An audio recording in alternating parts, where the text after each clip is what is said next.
Hello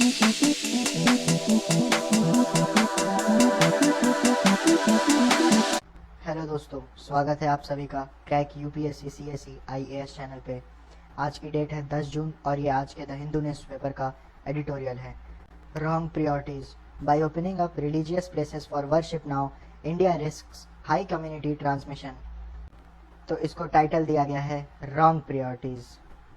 इस editorial में बताया गया है कि जो धार्मिक स्थल इंडिया में खोल दिए गए हैं पूजा करने के लिए, उससे इंडिया में कम्युनिटी ट्रांसमिशन का रिस्क बहुत ज़्यादा है। Some things are better kept for later during a pandemic and public worship is certainly one of them. तो कुछ चीज़ें इस पैंडेमिक में बाद में खोली जानी चाहिए थी, जिसमें से कि एक पब्लिक वर्शिप भी है। When epidemiologists were recently polled in US on when they would think of attending religious services, जब यूएसए में जनपदिक रोग वैज्ञानिकों से एक पोल कराया गया कि वो क्या सोचते हैं कि ये जो रिलीजियस एक्टिविटीज़ हैं इनको कब से खोला जाना चाहिए, तो देखिए आगे उन्होंने क्या बोला। 43% of about 200 respondents say that they would consider that in 3 months to a year and equal number said not for 1 year। तो जो 200 लोगों ने इस पोल में भाग लिया था उनमें से 43% लोगों का ये कहना था कि अगले 3 महीने से लेकर 1 साल तक ये जगह नहीं खोली जानी चाहिए, और बाकी के लोगों का कहना था कि अगले 1 साल तक तो ये जगह नहीं ही खोली जानी चाहिए। Their caution on mass religious gathering which do not lend themselves to physical distancing and have a history of amplifying the COVID-19 pandemic in more than one country should sober down governments that are keen to open religious places early in the unlock phase। तो ये कह रहा है कि ये जो मास religious gatherings होती हैं वहाँ पर फिजिकल डिस्टेंसिंग कर पाना बहुत ही मुश्किल होता है, और पहले भी हम ऐसा देखा है कि ऐसी जगहों से कोरोना वायरस कितना ज़्यादा फैल चुका है एक से ज़्यादा कंट्रीज़ में। तो ऐसे हालात में गवर्नमेंट को थोड़ा ध्यान देना चाहिए और ऐसी रिलीजियस प्लेसेस को ओपन करने में जल्दबाजी नहीं दिखानी चाहिए। Even with online registration, E passes, distance marking and use of personal protective equipment bye staff, gatherings in confined spaces go against the grain of infection prevention principles। तो government चाहे कितनी भी चीज़ें ऐड कर ले, जैसे कि ऑनलाइन रजिस्ट्रेशन करवा ले, ई पासेस दे दे, डिस्टेंस मार्क करने के लिए गोले बनवा दे कि सब लोगों को दूरी दूरी पे खड़े रहना है, मंदिरों के स्टाफ से पर्सनल प्रोटेक्टिव इक्विपमेंट पहनने को बोल दे, फिर भी ऐसे छोटे जगहों पे जब गैदरिंग होगी तो ये काफ़ी खतरनाक साबित हो सकती है। It is heartening that some temple boards, churches and Islamic religious bodies have wisely decided to remain closed। और ये काफ़ी अच्छी बात है कि कुछ मंदिर, चर्च और इस्लामिक धार्मिक स्थलों ने खुद ही ये डिसाइड किया है कि वो क्लोज रहेंगे। As among the top 5 virus affected nations, India cannot afford to create conditions that lead to mass transmission। तो हालांकि हम सभी को पता है कि अब इंडिया पूरे वर्ल्ड में 5वें नंबर पे आ चुका है मोस्ट अफेक्टेड नेशंस की लिस्ट में। तो ऐसे हालात में इंडिया को कोई भी ऐसे कदम उठाने के पहले कई बार सोचना चाहिए, जिससे कि मास ट्रांसमिशन हो सकता है, कम्युनिटी ट्रांसमिशन हो सकता है कोरोना वायरस का। The priority today is to refloat a crippled economy safely while postponing all optional activities to time when there is a better disease control and prevention and treatment courses are available। तो अभी तो government की यही priority होनी चाहिए कि जो देश की इकोनॉमी लगातार गिर रही है उसे कैसे संभाला जाए और मजबूत किया जाए। हालांकि बाकी एक्टिविटीज़ को बाद में भी ओपन कर सकते हैं जब हमारे पास कोरोना वायरस के लिए बेटर डिजीज़ कंट्रोल होगा और कुछ प्रिवेंशंस होंगे या कोई इलाज अवेलेबल होगा। The compulsion to unlock when infections have not peaked has already placed the onus of remaining safe on people, a significant section of whom have health vulnerabilities such as diabetes. तो government ने ये जो unlock कर दिए हैं जबकि अभी India में पीक सिचुएशंस नहीं आई हैं, उस वक्त लोगों के ऊपर सेफ रहने की जिम्मेदारी और ज़्यादा बढ़ गई है, और कुछ सेक्शन के लोग जिनको पहले से ही हेल्थ की प्रॉब्लम्स है जैसे डायबिटीज़, उनके लिए ये और भी खतरनाक साबित हो सकता है। Going by ICMR link studies, the disease burden for diabetes alone has grown 80% since 1990, highlighting the enormous risk of virus exposure।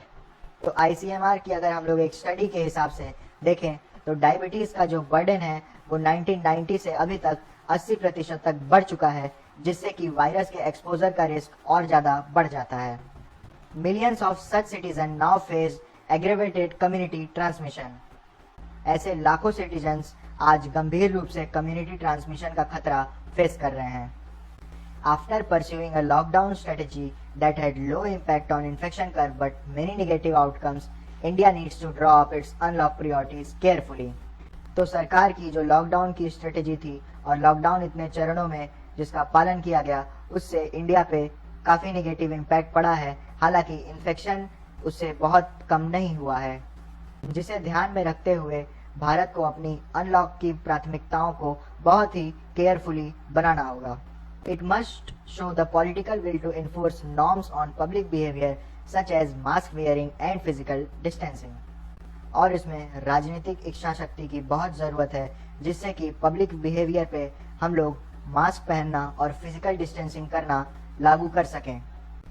Yet the scenes from many cities coming out of lockdown, including hard-hit ones such as Mumbai, show anxious crowding in many situations, including on public transport. तो कई सारी cities से जो scene हमें देखने को मिल रहे हैं लॉकडाउन के बाद, जिसमें कि बहुत ही भारी रूप से हिट हुई जो सिटीज हैं जैसे कि मुंबई, वहाँ पे भी बहुत सारी क्राउडिंग देखने को मिल रही है, चाहे नॉर्मल प्लेसेस पे हो या पब्लिक ट्रांसपोर्ट की बात हो. Night curfews are weekly enforced. जो रात में कर्फ्यू लगाया गया है उसका भी पालन अच्छे से नहीं हो रहा है. This is worrying considering the limited medical capacity that exists to care for a large number who might suffer the worst effect of COVID-19. तो ये बहुत ही चिंताजनक विषय है, क्योंकि हमारे देश में जनसंख्या बहुत ज़्यादा है और जो मेडिकल कैपेसिटी है वो उसके मुकाबले बहुत ही कम है, जिससे कि आगे चल के जब लोग लार्ज नंबर में इफेक्ट होंगे तो उनकी केयर करना मुश्किल हो सकता है. Getting unlocking wrong could mean an explosion of cases, which WHO has warned remains a possibility in India, Pakistan and Bangladesh.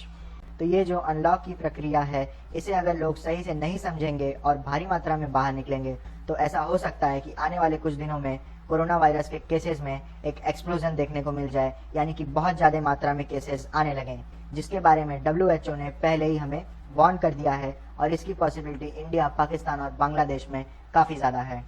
National policy should not put the cart before the horse by prioritizing activities such as worship at public places. तो देखिए यहाँ पे एक मुहावरा use किया गया है, put the cart before the horse, यानी कि घोड़े से पहले गाड़ी ही लगा दो. अब जैसा हम सभी जानते हैं कि जो घोड़ा होता है वो गाड़ी को खींचता है, तो अगर घोड़े के आगे गाड़ी लगा देंगे तो ये बात बिगड़ जाएगी. तो वही कहा गया है कि नेशनल पॉलिसी बनाते वक्त इस बात का ध्यान रखना बहुत ज़रूरी है कि क्या ये पब्लिक प्लेसेस पे वर्शिप करने जैसी चीज़ें प्रायोरिटी हैं, और ये भी ध्यान में रखना होगा कि इसका आगे चल के कितना बुरा असर पड़ सकता है. All available resources must be devoted towards productive and essential work. तो जितने भी हमारे पास रिसोर्सेज अवेलेबल हैं उन्हें हमें प्रोडक्टिव वर्क और एसेंशियल वर्क करने में डिवोट करना चाहिए. The centre has to explain what it is doing to assess the prevalence of infection at community level at a suitable scale, which is crucial to identify focus areas and decide the course of further unlock process. तो centre को ये सारी चीज़ें explain करनी होगी और ध्यान में रखना होगा कि वो ऐसी कौन सी चीज़ें कर रही है जिससे कि कम्युनिटी लेवल का ट्रांसमिशन कई जगहों पे हो सकता है, और ऐसे दौर में कई एरियाज़ को फोकस करके ये डिसाइड करना होगा कि आगे अनलॉक का चरण कैसा होगा. तो धन्यवाद दोस्तों. अगर आपको ये वीडियो पसंद आई है तो सब्सक्राइब करें हमारे चैनल को और प्रेस करें बेल आइकन को. हमारा इंस्टाग्राम पेज भी है क्रैक UPSC CSE IAS _2022 के नाम से. लिंक डिस्क्रिप्शन में दिया हुआ है, आप हमें वहां जाकर भी फॉलो करें. वहां पर आप हमें डायरेक्टली मैसेज करके अपने डाउट्स पूछ सकते हैं, डिस्कशन कर सकते हैं.